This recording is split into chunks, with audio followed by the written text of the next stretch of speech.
goalkeepers, you're not a goalkeeper because you're the slowest or you're the most out of shape or the least experienced. You're here because you want to be here, right?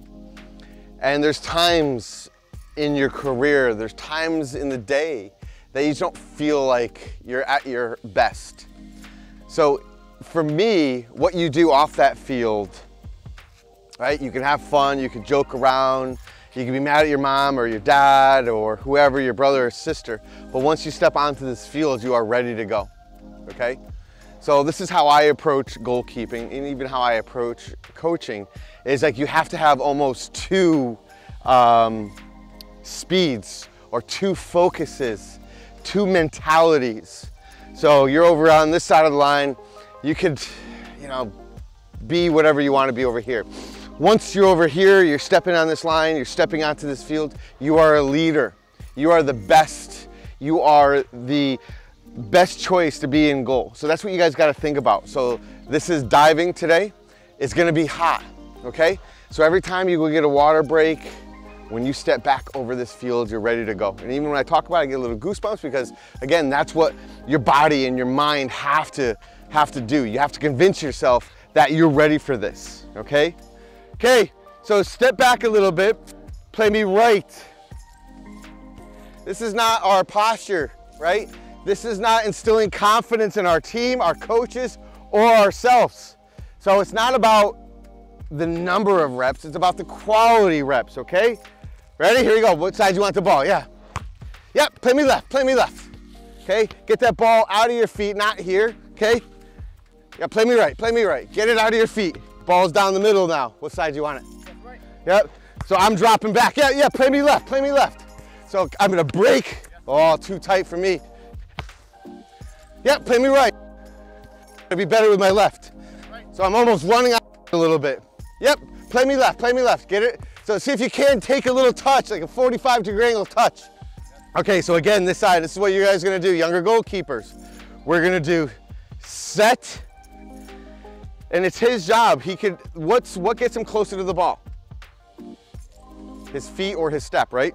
Good. So he could, if he wants to practice a higher catch, take a step, maybe that ball is higher. Yeah, and now he takes it to the ground. Okay? And now look, he's got a nice window to look at that ball through. He's got his counterbalance leg, which helps him with momentum as well as protection, all right? And again, the elbows here, he's giving with that ball. Even if the ball is outside here. Tell me when he would deflect that ball. Right here yet? Keep going. What about this? Is that a catch or is that maybe a deflection, like guided out of bounds? Yeah, because now he doesn't have his shock absorbers behind it. His shoulders are at an extreme. So literally it doesn't take much pressure to have that ball come out in a rebound. Okay, one more, just so you can see. Here we go. So neutral hands, neutral, down. Here you go. Take your step, maybe it's a little lower this time. Good, and take it. Good, and I love how he's projecting his head and hands forward. That's great. That's what the younger goalkeeper is gonna do, all right? So if you're not in high school yet, 8th grade, this is where I want you to start. 8th grade or above, 7th grade or below, you're gonna start this way. High school goalkeepers, now back up. And it seems a little bit of trivial, but we wanna be efficient, okay? So all it's gonna be is 4 or 5 services one side, so set position, and he's gonna take a step. And so now you can see he wasn't as aggressive forward, right? So what I want Brian to work on is projecting his head and hands, but I want him to work on that quickness of that first step, all right? The quickness of the first step to project his head and hands toward that save. So right now I have everything engaged. I'm not coming up. You know, my step and my head are as high as the ball needs it to be, or the shot. Ready, set. So bend, I love that bend a little bit better, yeah. Yeah, that's better, good. Up. Okay, maybe it's a little higher in this one. Good. This is where you make saves from, is from the feet. The reason we started from our knees is because it hurts less. It takes away any extra movement and inefficiency with our feet. Now we have to work and concentrate on that balance ready position, our hand position like we worked on yesterday. So have your hands in a neutral position, set position. Okay, give me neutral, bent from the knees, bent from the back. Good. Okay, hands just a little bit out here. No, you're fine, right here. Yeah, with the ball, you're gonna be right there because this is the younger goalkeepers. What side do you want to work on? Okay, so right side, so he's gonna be set position. What gets him closer to the ball? Step, okay, take your step. Project his head and hands behind that ball. He's nice and strong, and he takes it to the ground nice and slowly, okay? And he's looking at that ball. He's looking, I love it, he fixes his hands. Come here, look at this right here. His are behind the ball. They're not inside the ball. They're not here, they're not, okay? Top. If I'm gonna pick up this big, okay, have you noticed anything about his hands? It's still the same position, okay? And he's nice and strong, Okay, again, set position. Maybe practice a different play now. Set and go higher. Step. Yep, go and go. Okay, good, good. Up. You guys gotta feel comfortable. Go back into the middle. You guys have to feel comfortable with that step. Ready position, hand position, taking your step, and it's not always a big step. That's just a goalkeeping camp myth. It's take a big step. This is a control dive. This is controlling you to the ground. Let's do one more. Set. Maybe this one, have the ball a little higher. So take your step and catch a higher ball. Yeah, good. That's still a collapse dive, okay? And he's controlling his body and the ball. Okay, that's the important thing of diving. Good job, coach. Diving is your attempt to get your most part of your body behind the ball, and you're controlling two things, body and the ball. Right now, most of us only worry about making a save and deflecting the ball. Where's the ball the safest? In your hands, bar none. In your hands. So work on catching the ball first. If you need to deflect the ball because it's super hard or it's super far, we can deflect it. But right here, we're worrying about catching that ball. So quickness, here we go. Nice and balanced and ready. Good. Controlling his body and the ball to the ground. Maybe I need to increase the speed just slightly. Nice and tight. So he's still outside his comfort zone, so he has to take it to the ground. That's a good adjustment. Considering we're working in collapse dives, that's a great adjustment. Good job. Set. So it's quickness of that first step, the depth of that first step. Good job, head and hands forward. It's a great example here. Hands in a ready position. Changing the heights. Well done. Good job.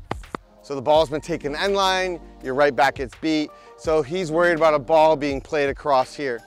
And what better way to work on grass cutter saves is in 3-goal situation. I only can drill you to death so much. So he's a step off, a step out, and a step off because they don't want to dive into the post. All right. So Paolo is going to take his step to drive his head and hands to that ball. But again, now this is harder because he's high. He has, it would be seemingly easy because gravity would just pull you down, right? But he's got to be quick, he's got to be forceful. So he's got to get it low in that elevator, takes a step, and he drives to that ball, driving to that ball, okay? Perfect, okay? So it's not attacking it from north to south, he's attacking it left to right, you know, or east-west, whatever direction a coach wants to tell you. So set position, takes a step to get his body nice and low through that ball.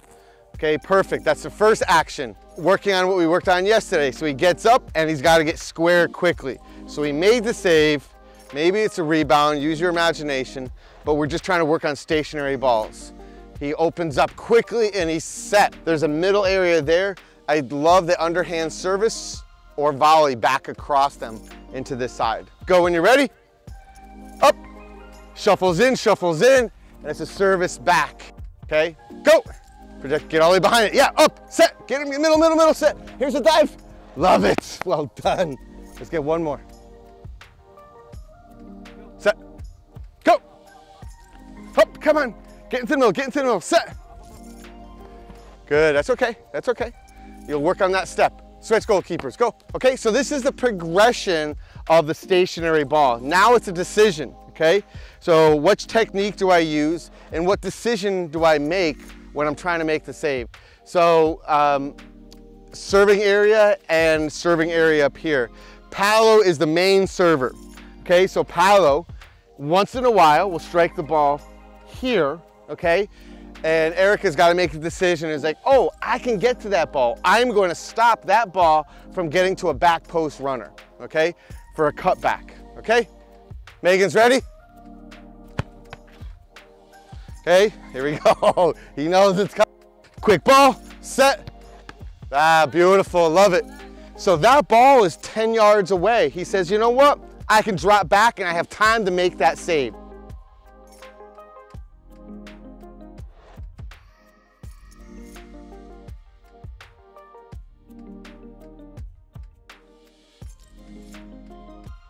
So now we're working on a little bit more of angles here. So the goalkeeper is going to start off in the middle of that triangle.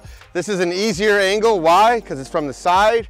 Okay, side is smaller, but we still have front post and we still have back post. We want to make sure we're not just on the ball line here, okay? So the ball line between the middle of the goal, we want to be a slight step off of that line when it's at that angle because that's closest, okay? So we want to make sure we can cover both. So I like, especially for developing goalkeepers, eyes on me, developing goalkeepers, make sure you can see, right? And when I talked about head and hands earlier, now those head and hands, if you're taking a step and falling back, you can see much of the space you're covering versus that projecting your head and hands forward and now inside here. So phase one, coaches, it's just a touch and a shot, okay? This is what goalkeepers love best, touch and a shot. The reason why I have that coach there, the cone there, is I don't want to breakaways. Touch and it's a shot. Good. So you can see, square up your body. So basically think about this. I think of it as a flat line. This is what you're protecting. But if you notice on the rope, on this angle, this is what my angle looks like here. So from my ready position, this is how I want to start, okay? This is bare minimum. And from here, I'd love to attack it head and hands forward there, head and hands. If your feet are slightly off, his feet were just a little bit off. Can you see the difference? And he's an advanced goalkeeper, he's strong. Here, can you see how it changes that angle ever so slightly? That's the difference between a save and a post and out or just completely in. Go back. So just look at that. Look at your ready position. Look at where your feet are facing, how your hands doing. Touch, set. Okay, it's a good hold. Today's session was diving, right? It was low diving, high diving. I mean, you could create sessions just on each one of those. The Grasscutter save could be its own session and take years to master. The collapse dive, extension saves, catch versus deflect. I mean, it's a lot for a youth goalkeeper to take in. So we just try to create some good pictures for them to help them build a little bit of confidence, a frame of reference, good pictures to take home so they can practice at home. I love the ropes because it illustrates how efficient they are. But what I want to say is, as technical as I seem to be, I'm not going to overtrain them. I'm not going to train the athleticism out of them. If something works for them and it's successful and they save the ball, exceptional. But there's just something I wanted to make sure that you guys understand. It's like you don't want to cause paralysis by overanalysis, okay? And what that means is you don't want to break down everything. Do this, don't do this, do this, don't do that, whatever it is, right? Give them time to play with it and feel with it. I'm telling them because this is for you to watch and learn. Give them reps, sit back, let them take 5 reps on their own. And ask them a question afterwards. How did you feel? Were you efficient? All right? Did you have control of your body? Did you have control of the ball? Another question I love to ask the goalkeepers after a ball goes in, did you give it your best effort? And they say, yeah, I gave your best effort, good. My job is done. Button up, be quiet. But they say, nah, I don't know. Then, hey, there it is right there. Give it your best effort, all right? If they make the decision, try their hardest, and fail, they learn from that. And that's what we want to encourage here. We want to set up good environments that test their boundaries, right? That introduce somewhat of a game situation, controlled, and build confidence within that. And then allow them to free learn and experiment what works for them. So if you have any questions on anything we've done with diving, whatever, you don't have to do all of this, do part of it, do one of it, whatever it is. This is just a few exercises that build up from small to bigger or from simple to complex. Happy to take any questions on anything we ever work on.